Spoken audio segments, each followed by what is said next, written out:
بسم الله والصلاة والسلام على رسول الله. ازيكم حبايبي؟ عاملين ايه؟ يا رب تكونوا بخير. لو عندك كده كوباية مكرونة واحدة كده في البيت وعايزة تاكلي حاجة حلوة، تعالي نعمل مع بعض أحلى تحلية سهلة وسريعة بدون فرن وبدون كمان دقيق ولا نشا، بطريقة سهلة جدا وبسيطة. كوباية مكرونة بس كده اهوت، وتعالي هنعمل بيها أحلى تحلية زي ما انت شايفة كده اهوت. حاجة كده أحلى من الرز بلبن ومن المهلبية ومن الكريم كراميل كمان. بجد سهلة جدا وبسيطة، والقوام بتاعها كمان كريمي جدا، وتقدري تاكليها سخنة او تاكليها كمان بارده. اهم حاجه بقى كده الفيديو ده لو عجبكم ما تبخلوش عليا بلايك، ولو انت لسه اول مره تشوفي قناتي اشتركي في القناه عشان يوصلك مني كل جديد، وشيري الفيديو ده لحبايبي كل اصحابك عشان الكل يستفيد. بصوا بقى، انا معايا كده حبه مكرونه كده فاضلين كده، فقلت بقى اخدهم اعمل بيهم كده تحليه كده سهله وسريعه وبجد هتعجبكم جدا. دي كوبايه مكرونه. اي نوع مكرونه عندك، بس اعملي حسابك لو مكرونه نوع صغير حطي اقل من كوبايه، لان طبعا الحجم كده بيفرق. بصوا كان في شويه كمان بصراحه، قلت بدل ما اركنهم في الكيس رحت حطهم. المهم بقى هنحط عليهم كده حوالي 4 كوبايات او 5 كوبايات من الميه، كميه كده حلوه كده من الميه، لان احنا عايزين نسلقها نهريها، مش نسلقها بقى شبه المكرونه اللي هناكلها بالصلصه. لا، عايزينها كده اللي هي يعني تستوى لحد ما تدوب كده خالص على النار. بصوا بقى، بعد ما تستوى خالص على الاخر كده اهوت هسيبها تبرد في الميه دي. مش اصفيها بقى ولا حاجه. كده كل ما تسيبها في الميه كمان كل ما ما هتطرى اكتر. اخدها بقى كده في شفشق الخلاط العادي، وهبدا كده اضربها بكوبايتين لبن، او ممكن تزودي كمان اكتر من كده حسب بقى الخلاط. انا في الاول كده هحط كوبايه، وبعد كده هزود بالتدريج عشان الخلاط معايا صغير شويه. حاولي بقى كده ان انت تنعمي الخليط ده خالص كده، ما يبقاش فيه اي اثر للمكرونه. على فكرة انا على طول بعملها الوصفة ديت، وكنت عاملاها على قناتي القديمة قبل كده كذا مرة، وابني على طول يقول لي يا ماما عايزها تاني اعمليها تاني، فقلت بقى اعملها معاكم على القناة انا اهوت. بجد والله طعمها لذيذ جدا. معانا بقى كده كوباية سكر هنكرملها، ودي هتبقى التحلية بتاعتنا، وكمان هنزين منها. بصوا، على نار هادية بقى كده حطيت كوباية كده من السكر، مش هقلب خالص الا لما الجوانب كده تبدأ تسيح كده زي ما انتوا شايفين. بصوا بدأ كده من الجوانب تسيح، وعشان النار هادية ما الجوانب ساحت بس من غير ما تاخد لون غامق قوي. هبدأ بقى كده احرك فيها، بس بعد ما اتأكدت ان الجوانب ساحت كده هحرك فيها كده واحدة واحدة لحد ما كل السكر ده يدوب معايا. في الاول كده هتحسي ان هو بدأ يكلكع كده زي ما انت شايفة، بس طول ما النار هادية وانت كده بتقلبي كده واحدة واحدة هتبصي تلاقي الخليط كل مادة بيفك معاكي وبيسيح معاكي. بصوا زي ما انتوا شايفين بقى بيختلف ازاي معايا. وهنعمل كمان صوص كراميل اقتصادي جدا بدون بقى يعني حاجات كده كتير. بص خلاص داب معايا في حته صغيره، ببدا كده ادوبها كده اهوت. وبعد كده بقى هتحطي معلقه زبده. انا ما كانش عندي زبده، كان عندي معلقه كده من القشطه اللي كنت بشيلها من الجبنه. برضو حطيت كده معلقه منها قضت الغرض. هي تعتبر كده شبه الزبده الكريمه دي. خلاص كده اول ما تدوب معلقه الزبده هبدا انزل كده بس انا بحاول ابعدها عن النار عشان ما تغمقش. هبدأ انزل بنص كوباية مية سخنة، عشان لو حطيتيها مية ساقعة هتبصي تلاقي كتلت تكتلات يعني جامدة.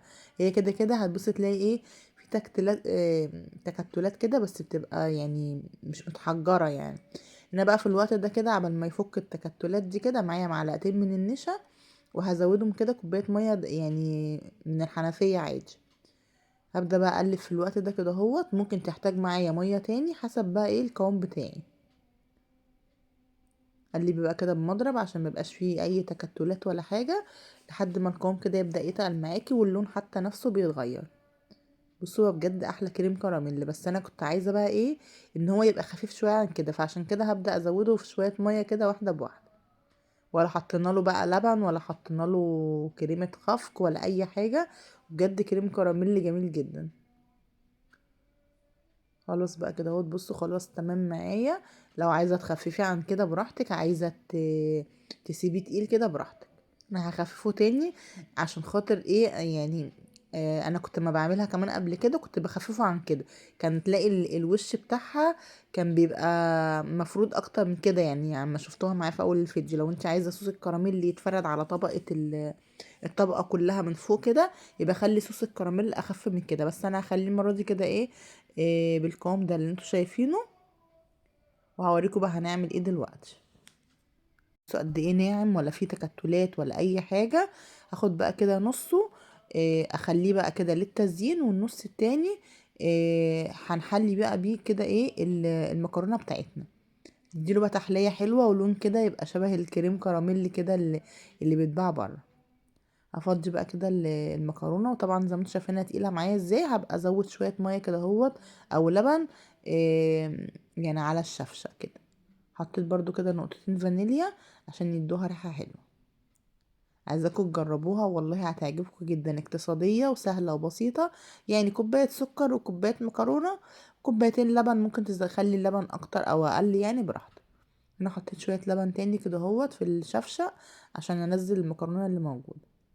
ابدا اقلب بقى، كل ما بقلب بقى بصوا بقى لون الكراميل بقى بيلون الكريمة بتاعتنا وبتبقى لونها جميل جدا.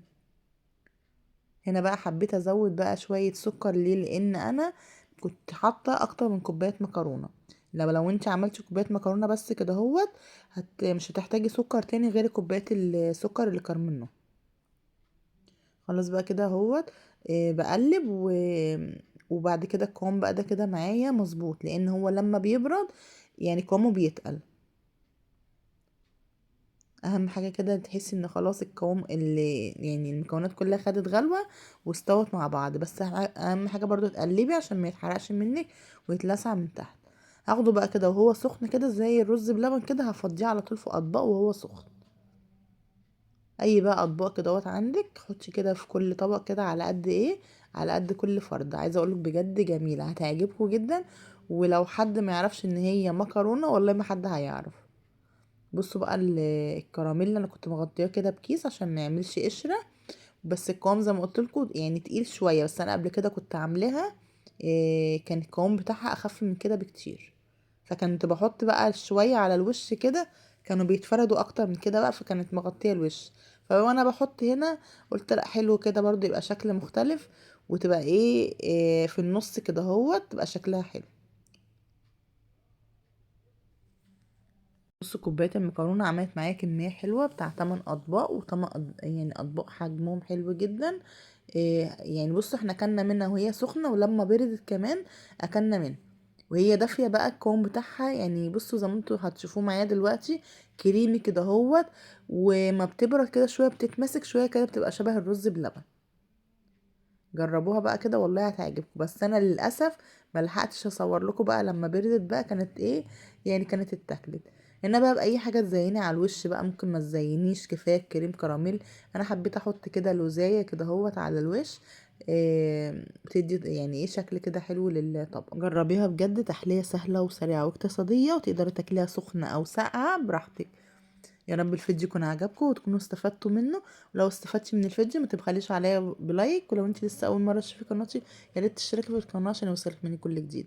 بصوا كده بقى هنا وهي دافيه القوام بتاعها عامل ازاي، لما بتبرد بتتمسك شويه عن كده بس بتبقى جميله. اشوفكم باذن الله فيديو جديد ووصفه جديده، والسلام عليكم ورحمه الله وبركاته.